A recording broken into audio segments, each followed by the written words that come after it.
मैं असदुद्दीन ओवैसी साहब को जहाँ तक जानता हूँ 100% उनसे डिसएग्री करता हूँ उनके पॉलिटिक्स से।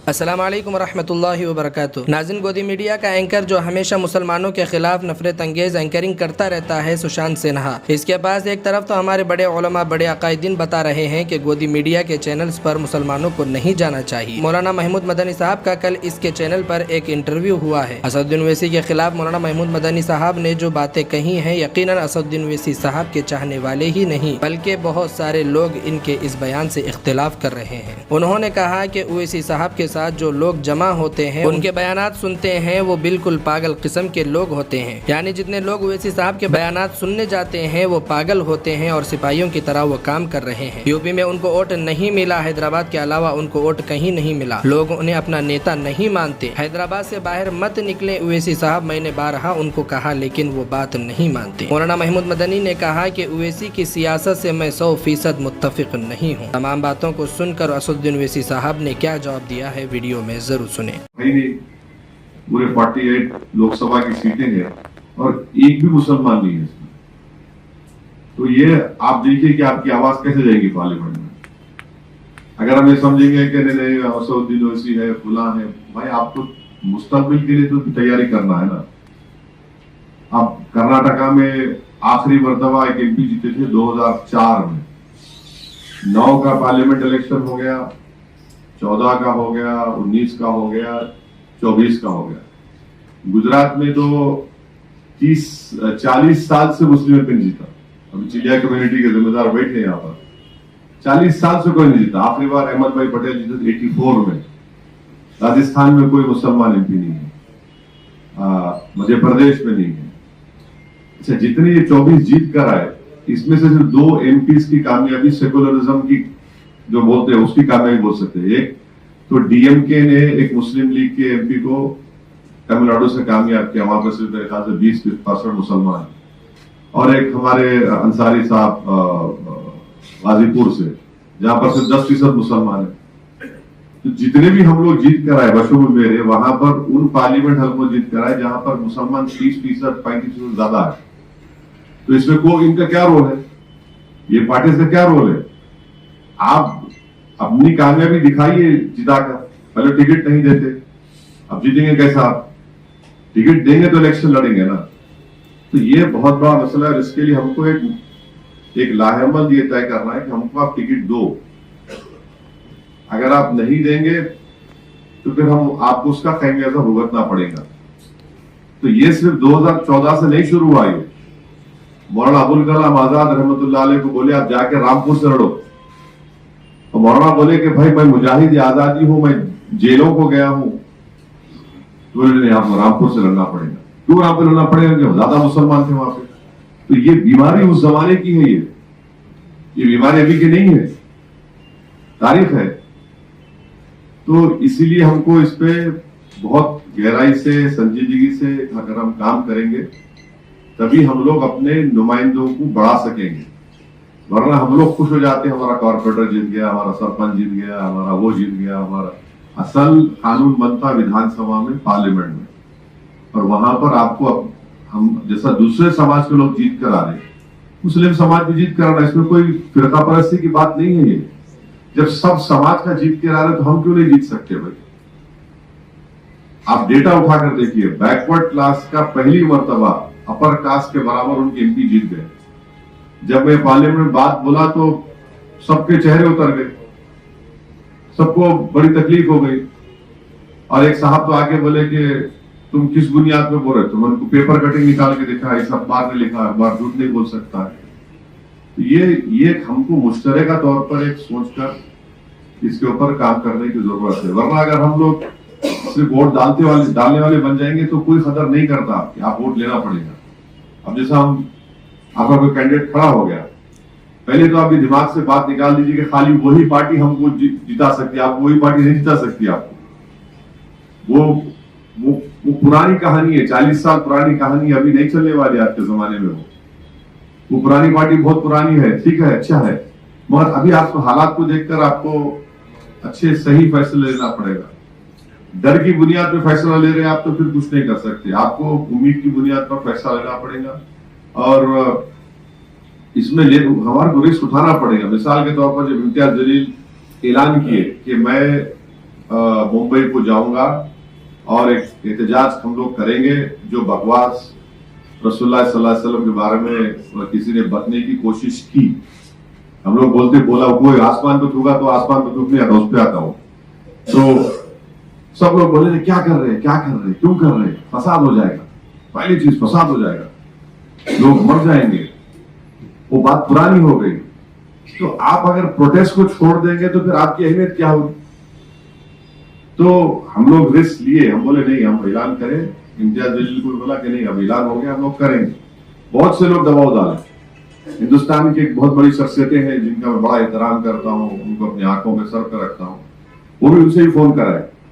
तो मैं उनको बोला कि हजरत जो लोग आपको फोन कर रहे आप उनसे पूछ लीजिए कि वो करे, हम उनके पीछे करने तैयार।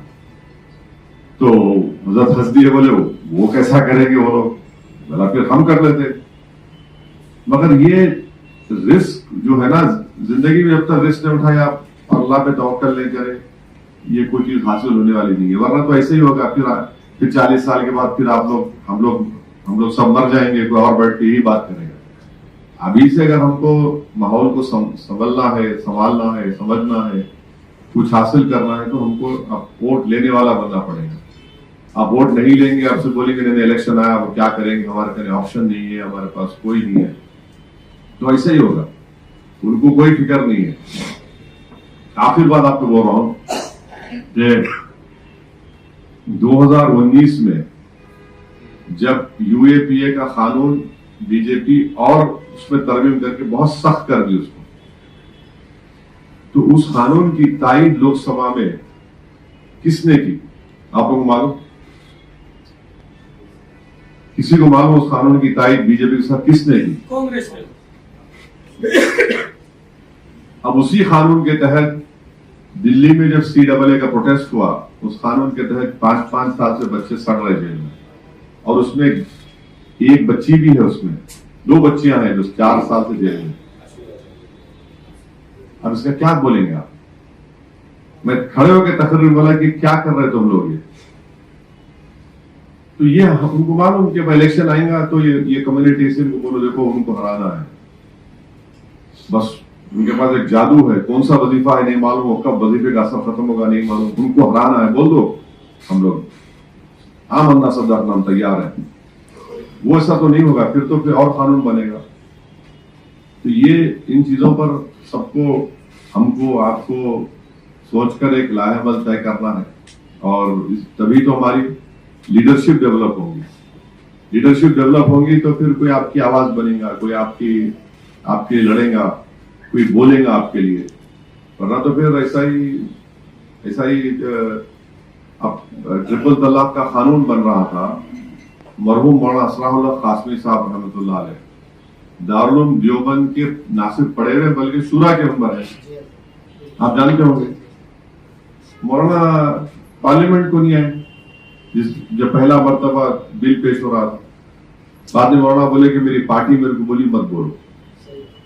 अरे भाई, एक आलिम दीन नहीं बोलेगा ट्रिपल तलाक पे तो कैसोद्दीन जैसा अनपढ़ बोलेगा, वो भी बोले नहीं थी, बेचारे नहीं बोले। तो ये हमारा मसला है, हम ये नहीं बोल सकते कि ये कर रहे हैं, हमको सुधारना है। इस मर्ज का इलाज हमको करना है, दूसरा नहीं करने वाला इस मर्ज का इलाज। इतना ही लड़े और उसमें गई नहीं। मगर ये होता क्या ना कि जीते तो वो बहुत बड़ा लीडर जिता दिया, हारे तो मुसलमान हरा दिया, हमारा वोट डिवाइड हो गया। ये अजीब बात है। ये क्यों आप हमको बोलते भाई, आप हार रहे हैं अपनी आबाई जगह से, उसमें हम थे भी नहीं, मेरे पास इतना इल्म भी नहीं है कि मैं अपने मौकिलों को भिजा सकूं, वहां पे जाके बोल सकूं मुस्लिम हरा क्या हो।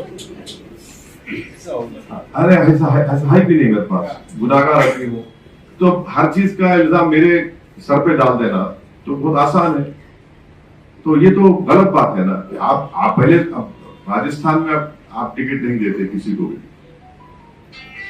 महाराष्ट्र में नहीं देते किसी को, मध्य प्रदेश में नहीं देते, गुजरात में तो भूल ही जाए। गुजरात में सोचो भी, वहां के लोग सोचना भी छोड़ दिए, बोले कि हम पैसा ही है। हिमाचल छोटा छोटा स्टेट है ना, बड़े बड़े स्टेट की हम बात कर रहे हैं। आसाम में अजमल साहब थे, हार गए। तो ये चीजें हैं। तो हम तो ये मेरे पे इल्जाम लगाना बहुत आसान है। अब आंध्रा क्यों नहीं गए? आंध्रा में हमारा यूनिट स्ट्रांग नहीं है। आंध्रा में हमारा यूनिट स्ट्रांग नहीं है, इसलिए हम आंध्रा में नहीं गए। और वहां पर जगनमोहन रेड्डी और चंद्रबाबू नायडू बीजेपी के साथ थे। उत्तर प्रदेश का इलेक्शन जब हुआ 2022 में, ईमानदारी की बात आप सच्चाई से बता रहा हूं कि हमारे पास 2 मुफ्ती लोग आए थे, जिसमें एक मुफ्ती साहब हमारे मुफ्ती इस्माइल साहब हैं। अब उनसे पूछ लो दूसरे कौन थे और वो कौन भिजाए थे। हिंदुस्तान की बहुत बड़ी शख्सियत भिजाए थे। बोले कि आप इस इंतखाबात से 10 बरदार हो जाए। कोविड के बाद का चुनाव था वो।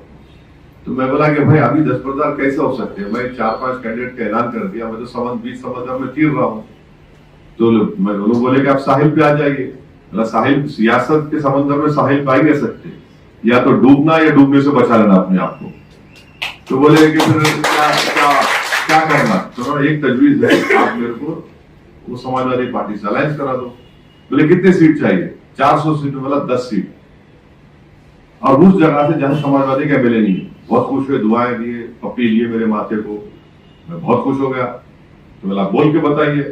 बोले बिल्कुल बताएंगे, वो आज का दिन और ये दिन है।